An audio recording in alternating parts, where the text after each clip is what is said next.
In New York State, the Board of Education has to evaluate the superintendent of schools every year, as laid out in the NRW Policy Manual, Section 4000, Code 4240. This process is supposed to keep everything on track and make sure the superintendent's goals line up with what the district needs. The board does complete these evaluations, but they've been skipping the official timeline and not using the evaluation tool that is currently adopted by the board for the past 5 years.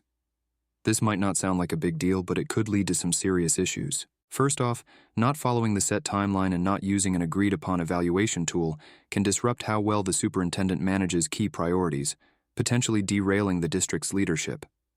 Timely evaluations are crucial for providing clear direction and ensuring that everyone is aligned with the district's goals.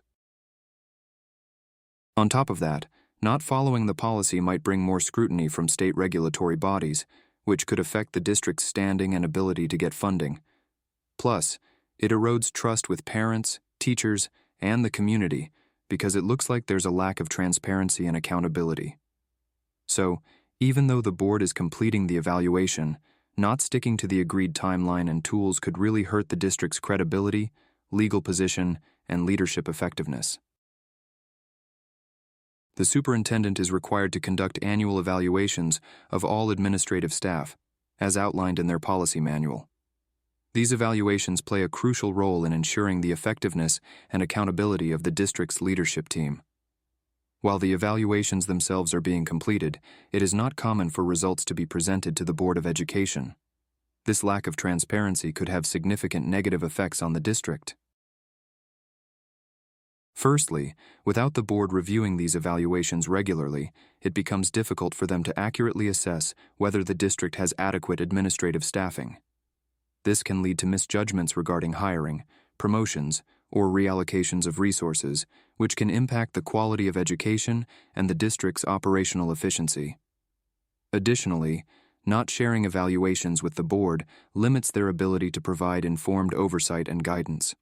The board is responsible for ensuring that administrators are effectively supporting teachers and students, but without access to performance evaluations, they lack the necessary information to make strategic decisions about leadership and resource allocation. Furthermore, the board's lack of access to these evaluations undermines their ability to make informed decisions about professional development and continued employment. The evaluations provide a basis for understanding which administrators are excelling and which might require additional support or reassignment. Without this insight, the board's decisions may not fully reflect the district's needs or priorities.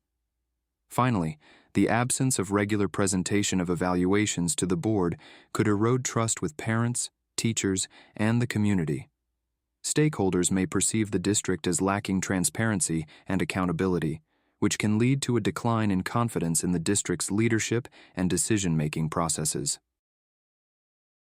In summary, while the evaluations are being completed, the board not having the expectation of them being presented can have consequences for the district. It is essential for the board to follow Policy 4240 to ensure effective governance, maintain accountability, and uphold the district's educational standards.